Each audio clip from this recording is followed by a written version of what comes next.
Bill Lawrence, you're the showrunner for Shrinking, about a therapist experiencing grief over his wife's death, and also, treating his patients in new ways. The show is, currently in its second season as we're recording this. What inspired you to explore the world of therapy and therapists? Uh, I'm shrinked up myself. That's not a surprise. The I didn't think I needed that for a good chunk of my life, and my wife disagreed. Um, but the truth is, uh, I've always liked kind of demystifying professions is part of kind of creating shows, and it started even back in Scrubs. When we did that as a comedy. It used to be that American TV audiences like their doctors to kick open doors and be very serious and say words like stat and stuff, and I need oxygen over here. And my experience was most of my buddies and people I knew that had become doctors were just as messed up as any of the rest of us. And Brett Goldstein and I were both kind of working on pilots around messed up therapists, because so often in television, they're usually mainly there to be expository, for the main characters.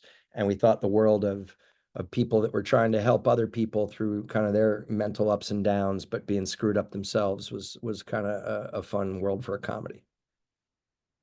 Is it therapeutic at all to write the show? Like, is the writers' room, kind of group therapy?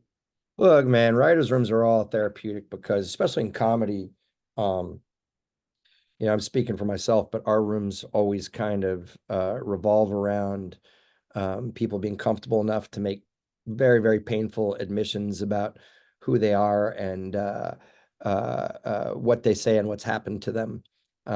This show is super weird and specific for me because my wife plays a character named Liz on it, and the writers' room, Jason and Brett and I jokingly say Ted McGinley is playing me, and it gets a little too meta for me some point when he, especially if it's a script that I didn't write, when he says things that I know I've said in the writers' room out loud to people. So it's very confusing.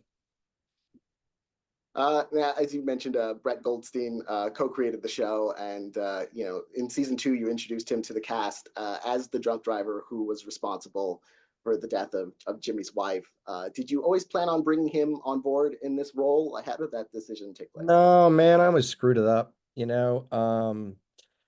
It's really funny because it's kudos to Jason Segel because he's our other kind of co-creator, and we always knew we were doing that character on the show. And I did the very same thing that I think audience members do sometimes, which is so, I did it with my wife. When I met my wife, she was on the Drew Carey show.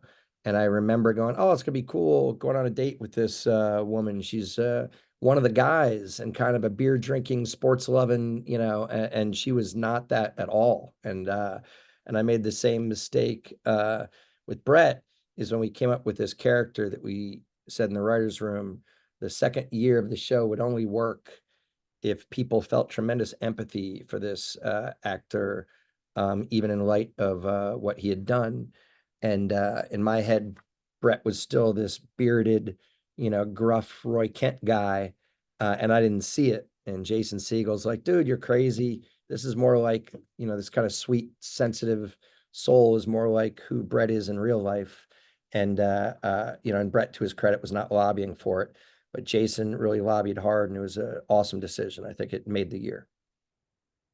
And of course, Jason Segel, he has, the ability to handle both the humor and, the pathos of the show really well.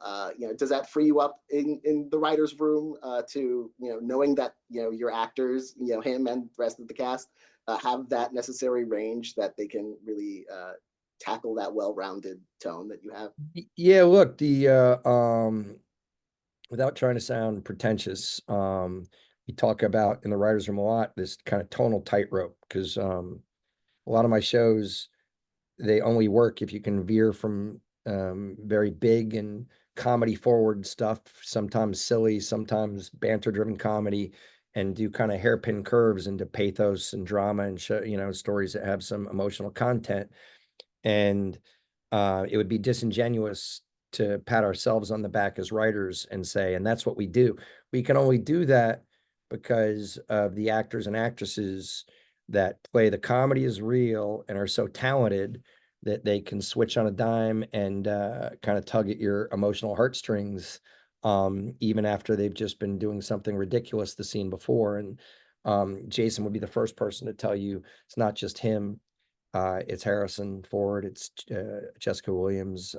Ted McGinley gets a lot more to do this year. Luke Tenney, Lukita, Maxwell, Michael Urie, they're all so skilled at it, and that's why the show works. Are there any actors or characters who grew in your mind as from the start of the series that became a larger kind of aspect than originally planned, just because of how the character was turning out and how the performance was? Yeah, look, it's a fun question because I'm a dinosaur, man. I started out in network television, in multi-camera sitcoms where if a certain dynamic was working and you would lean into it and then do more and more scenes of those people because it's a great gift to get big giant character laughs of recognition from a studio audience. Um, on this show, Ted McGinley's character Derek was not a regular the first year, and he was supposed to be just a good-natured husband, who was peripheral, and he so crushed comedically that not only is he a regular this year, but we've given him storylines of his own, and he's so skilled and beloved. It was really cool to see. Also, we knew going in that we had two very kind of not neophytes, but certainly young to the business actors in Lukita Maxwell, who plays Alice, and Luke Tenney, who plays Sean, that were just kind of dropped into a TV show with not only major veterans like my wife, like Krista Miller and Jason, but also icons, I mean, doing scenes with Harrison Ford. And you just got to be honest about the business aspect of it. If they hadn't been able to hang comedically and dramatically, they'd still be in the show, just not as front and center. I listened to Mike a little bit. I'm going to echo the same things. It's an embarrassment of riches here because top to bottom, the cast is so talented. We find ourselves, trying to make sure that there's airspace for everybody. And the show is coming back for a third season, and you had an original 3-season plan for the show.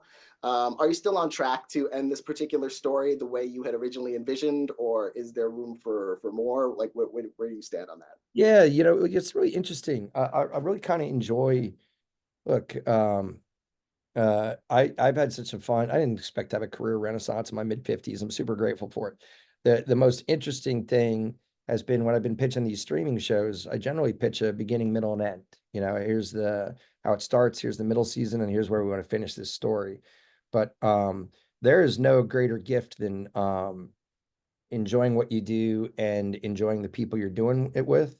And the way the landscape's changed now, at least for me anyways, is we're definitely going to stick to our guns and tell the beginning, middle, and end of this story.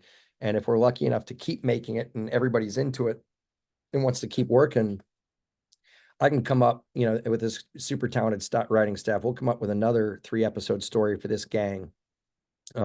I just think by its nature of what we pitched, were we still telling the 3-episode story of how a man and his kind of found family deals with the super traumatic, catastrophic event of a spouse dying.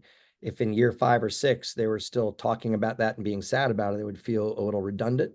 But I fully expect to keep this show going if we're all having as much fun as we currently are. Just a different story. Well, congratulations on the show, and looking forward to the rest of season 2 and season 3 coming up. So thank you so much for talking to me about it. Hey, thank you. And also congrats on being the first interviewer that didn't ask me to tell funny Harrison Ford stories. I appreciate it.